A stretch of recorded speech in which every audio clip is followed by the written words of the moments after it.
Hello ವೀಕ್ಷಕರೇ, ಎಲ್ಲರಿಗೂ ನಮಸ್ಕಾರ. ಭಾರತಿ ಕಿಚನ್ಗೆ ಸ್ವಾಗತ. ನಾನಿವತ್ತು ಸ್ಟ್ರೀಟ್ ಸೈಡ್ ಸಿಗೋ ಬೇಲ್ಪುರಿ ಮನೇಲೇ ಮಾಡೋದನ್ನ ತೋರಿಸ್ತಾ ಇದ್ದೀನಿ. ಬೇಲ್ಪುರಿ ಮಾಡೋದಕ್ಕೂ ಮೊದಲು ಪುರಿಗೆ ಒಂದು ಸ್ವಲ್ಪ ಎಣ್ಣೆ ಹಾಕಿ ಒಂದು ಅರ್ಧ ಚಮಚ ಅರಿಶಿನ ಪುಡಿ ಹಾಕಿ ಇದನ್ನು ಫ್ರೈ ಮಾಡ್ಕೋಬೇಕು. ನಾನಿಲ್ಲಿ ಮೊದಲೇ ಫ್ರೈ ಮಾಡಿ ಇಟ್ಕೊಂಡಿದ್ದೆ, ಅದನ್ನು ಒಂದು ಬೌಲ್ಗೆ ಹಾಕ್ತಾಯಿದ್ದೀನಿ. ಆಮೇಲೆ ಇದಕ್ಕೆ ಸಣ್ಣಗೆ ಹೆಚ್ಚಿಟ್ಕೊಂಡಿರೋ ಒಂದು ಟೊಮೆಟೊ ಹಾಕ್ತಾಯಿದ್ದೀನಿ. ಇದಕ್ಕೆ ಚಿಕ್ಕ ಚಿಕ್ಕದಾಗಿ ಹೆಚ್ಚಿಟ್ಕೊಂಡಿರೋ ಒಂದು ಈರುಳ್ಳಿ ಹಾಕ್ತಾಯಿದ್ದೀನಿ. ಆಮೇಲೆ ಇದಕ್ಕೆ ಸ್ವಲ್ಪ ಮಿಕ್ಸ್ಚರ್ ಆ್ಯಡ್ ಮಾಡ್ತಾಯಿದ್ದೀನಿ. ಒಂದು ನಿಪ್ಪಟ್ಟು ತೊಗೊಂಡು ಈ ಥರ ಚಿಕ್ಕದಾಗಿ ಪೀಸ್ ಮಾಡಿ ಇಟ್ಕೊಂಡಿದ್ದೀನಿ, ಅದನ್ನು ಹಾಕ್ತಾಯಿದ್ದೀನಿ. ಇದಕ್ಕೆ ಒಂದು ಸ್ವಲ್ಪ ಕಾಂಗ್ರೆಸ್ ಕಡಲೆಕಾಯಿ ಬೀಜ ಹಾಕ್ತಾಯಿದ್ದೀನಿ.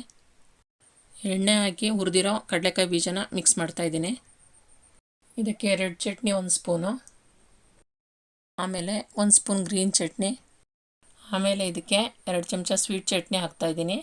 ಈ 3 ಚಟ್ನಿ ಮಾಡೋ ವಿಡಿಯೋನ ನಾನು ಆಲ್ರೆಡಿ ಅಪ್ಲೋಡ್ ಮಾಡಿದ್ದೀನಿ. ಇದರದ್ದು ಲಿಂಕು ಡಿಸ್ಕ್ರಿಪ್ಷನ್ ಬಾಕ್ಸಲ್ಲಿ ಇರುತ್ತೆ, ಅಲ್ಲಿಂದ ನೋಡ್ಕೋಬೋದು. ಆಮೇಲೆ ಇದಕ್ಕೆ 1 ಚಮಚ ನಿಂಬೆ ರಸ ಹಾಕ್ತಾಯಿದ್ದೀನಿ. ರುಚಿಗೆ ತಕ್ಕಷ್ಟು ಉಪ್ಪು.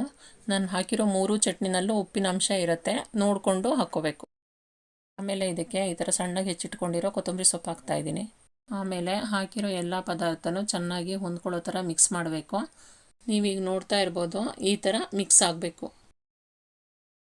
ನೋಡಿದ್ರಲ್ಲ ವೀಕ್ಷಕರೇ, ಮನೇಲೇ ಬೇಲ್ಪುರಿ ಮಾಡೋದು ಎಷ್ಟು ಸುಲಭ ಅಂತ ಅಂದ್ಬಿಟ್ಟು.